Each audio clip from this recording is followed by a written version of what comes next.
G'day to all you blokes and chillers out there, this is Gareth Price of these Sinister Siblings, and I think I just blew out the volume monitor because I'm looking at it right now. Coming at you, funnily enough this time, with a couple of movie reviews that I've seen in cinemas this week.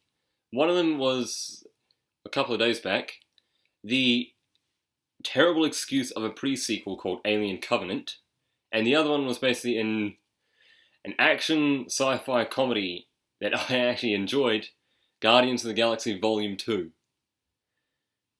So I was going to make a video yesterday, basically going on a full-on rant review about Alien Covenant, but then when I looked through YouTube and saw how many different channels have basically smashed this movie into a different dimension, I was like, okay, maybe if I want to make a review about it, I'm going to have to keep it brief, because I may want to see another one, just in case. So here we are now. Alien Covenant. What were they thinking? This was meant to basically succeed where Prometheus failed. Well, it succeeded in one aspect. It failed much more spectacularly than Prometheus did, in my opinion. This made Prometheus more believable as a prequel. Well, more brilliantly designed as a prequel. Where was this trying to go, anyway? I couldn't find a proper plot to this other than the fact that everyone sucks. Sorry, not everyone sucks, but everyone's fucking dumb. Instantly enough. Well, that's actually a recurring plot theme throughout the entire Alien franchise. Except for one or two characters, the rest of them are as dumb as goldfish. Interestingly enough. Oh great, that's going to be my new fucking phrase that's going to keep coming up. I'm not monetizing this because I'm swearing too much. But where else am I going to go with this movie? The characterization, well, there was next to none of it. The antagonists of all this, I couldn't tell what was the antagonist. These different types of xenomorphs, or David, that android from Prometheus. Which was the actual antagonist? I'm guessing it would have to be the android, because these new different types of xenomorphs did not pose much of a threat at all. Which recurs me to that new type, the neomorph. Yeah, neomorph in fully grown state. Practically enough, alien Slenderman. That's all it looked like. It looked like Slenderman, but naked and extraterrestrial. Seriously, that scene where that woman was washing off her injuries, and I'm just going to say this, spoiler alert, but what's the point here? Everyone's probably already heard of this through different channels. She was washing off her injuries on, I don't know which arm it was. Turns around. There's the neomorph. No face, mouth concealed, just standing there, looking. And I'm just thinking to myself, first thought, give this thing a tuxedo, it's Slenderman. That's it.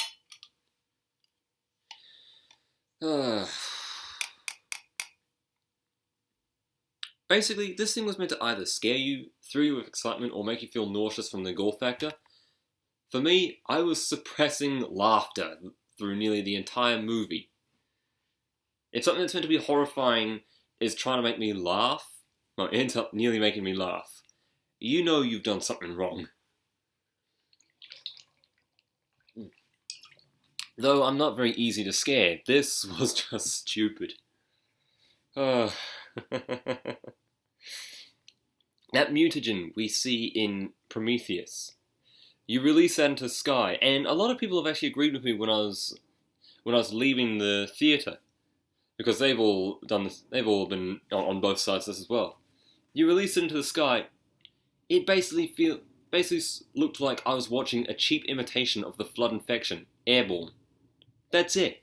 It did it did half the job to the engineers. It did half the job. It only killed them. It didn't turn them back. Didn't bring them back as puppets. Mutated the environment, I think. Basically, I don't know. This thing was just a train wreck in and out of itself. This whole movie was a train wreck.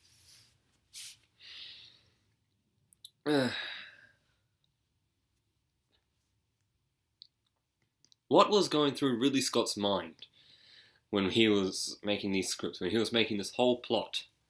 I think I can have a good idea after hearing everything about this in his interviews and his history. Probably the last 5 bottles of bourbon he had before this released. Before he started making all this, actually. That's the best guess. This was appalling. That's why on Rotten Tomato, I decided to give it a user opinion rating of 2 stars.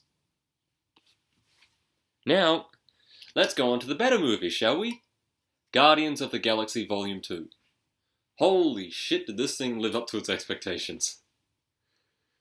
I don't know what the expectations were, but boy did they live up to them. This was nuts.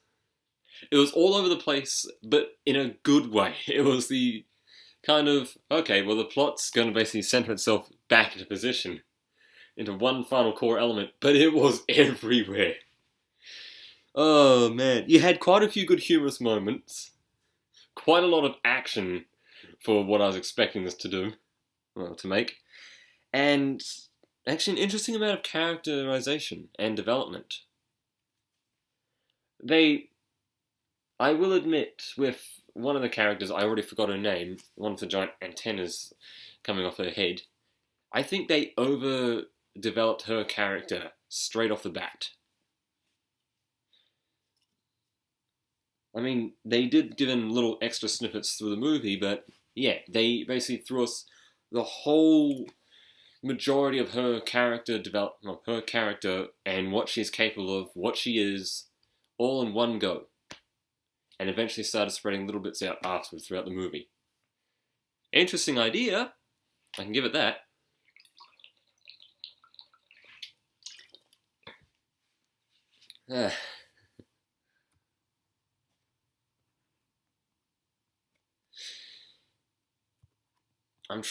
Though I've only just recently seen it about a few hours ago, I'm trying to figure out what could have been a bit of a downside to it.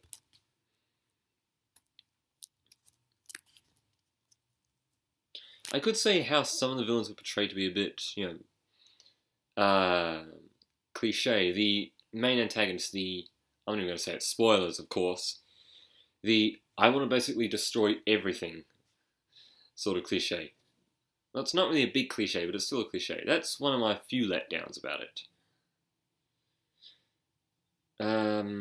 Gee. I don't know, this was actually a fun movie to watch.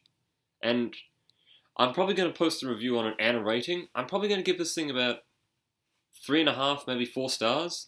Because there were a couple of letdowns, a couple of cliches that I'm sort of over. But yeah, all in all, this is actually a good movie. Something I really enjoyed.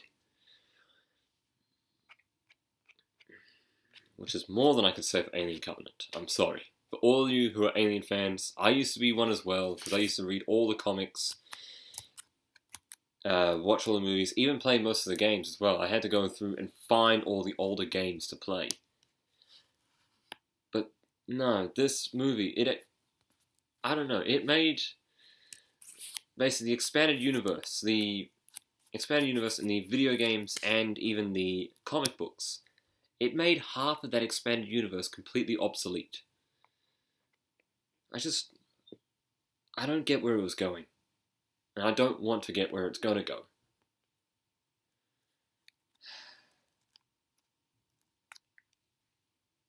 I don't really have much else to talk about. I'm looking forward to the next few movies that I might try and review when they come out, if I'm ever going to be up to the task and consistent. I'll have to keep a mental note of that, but my mental capacity is a bit fragmented at the moment. Still got work, still got a lot of writing to do. Might try to make a couple of gaming videos when Zombies Chronicles comes out, that new Black Ops 3 DLC.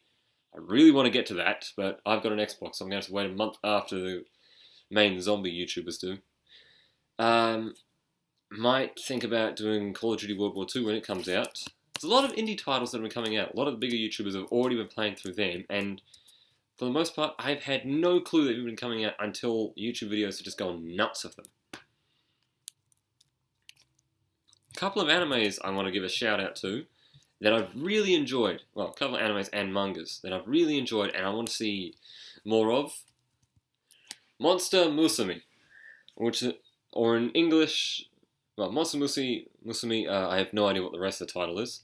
In English, translate, and the anime's name of it, Everyday Life with Monster Girl. That is a... it seems like one of those harem simulator anime mangas, but at the same time, it has a bit of comedy in it, a bit of story development, and it's still going, yes. Let's see now. High School DxD. That is another one which I've actually had to force myself through, but after the first season, really started liking. Another harem simulator, another one of those fan service ones. Not that I'm complaining, of course, I'm male. Why the hell should I care about that? And... Jesus Christ. The last one, and I really want to see the third season when it comes out, Code Geass. I can't wait for this thing to return. One anime I know is never going to continue on, but I still really love it, and I'd actually also like to see the manga continue on, but we know that's never going to happen considering one of the main authors of it have died. High School of the Dead. Now this used to be my favourite as soon as it came out in anime. But, yeah, it's going to be on permanent hiatus now, I can probably bet that. Now, I'm actually going to give a shout out or two to a couple of YouTubers, so I'm going to have to search up their titles. Get rid of that first. One of them, I was having one hell of a fierce debate about on my Alien vs. Flood fan video, and he was doing well to counter my arguments until he started bringing the expanded universe in there. As soon as he did that, I realized now he just... oh, jeez. Whatever he was trying to do did not work out too well in the end. You see, One Fish Mob and I, when we were debating this, we never bothered to include the expanded universe. This guy, on the other hand, decided to, because apparently if you don't include the expanded universe, the Flood would win hands down. So I decided in return to use the expanded universe of the Flood, and he basically tried to debunk and failed nearly every time. There was one last comment that I had to get rid of because he was basically doubling over his own stuff there. Giving the alien basically expanded areas that didn't even exist yet. Not realizing the fact that the last couple of movies itself, the mutagen and how it develops in the mutagen in Prometheus and how it develops in Alien Covenant, in my opinion and in a lot of other people's opinions, basically ripped off the Flood infection. That YouTuber is Andrew Ristau. Ristau's basically Ristau. Another I'm going to give out a shout out to is a good friend of mine on social media, Queen Assassin, otherwise in real life known as Gemma Ramage. She is pretty good. Alright, she has got quite some gaming knowledge and other stuff like that. Not to mention, we'd like to have a few arguments every now and then, but have good conversations as well. So, yeah, shout out to her. And finally, also I'm going to give one out to Bearing, who is an anti-SJW YouTuber, which I really suggest you guys watch. He is both informative, hilarious, and will mock those who try to ridicule him. Well, try to ridicule him and basically go into full insult or verbal abuse mode when doing so. Like, for instance, one of the YouTubers, Steve Shives. Now, in my latest video when I was talking about the random rant about all these other things a few videos back, before I did those reaction ones and all that other stuff, I confused him with Kevin Logan. Now, Kevin Logan, we already know, isn't really the best person to be around, but Steve Shives is much worse. If he had his way on YouTube, basically most of us who disagree with their opinions would not even exist, myself included, although I'm sort of on the sidelines between both sides there. I'm not really on the SJW side, and I'm not really on the anti-SJW side. I'm in the middle. So I can agree with some of their points to a certain degree, and I will also disagree with their points to a certain degree. So I'm not really an anti-SJW or anti-feminist or SJW and feminist. I'm sort of what you consider the equalizing area. that brings me down to the last person on YouTube in this shout out here that I want to give one out for. Lacey Green. I never thought I was ever going to do this. She used to be a hardcore feminist back in the day, but now she's sort of in the middle of them. Just, in a sense, like myself and a few others, she's become an equalizer. She is in between both sides. And good on you, Lacey. Good on you. You're not one to say that you hate every one of our points against, feminists and SJWs, but you're not one to fully now basically go full feminist or SJW. You're one to basically agree or disagree on either side of the opinion to certain areas. And I'm going to say, good on you.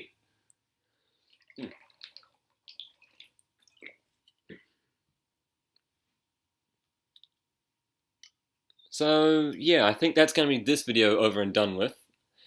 Once again, I'm going to say this, and I'm probably going to basically break my word about it. I will try to upload more consistently, but I've got work a lot of the time now.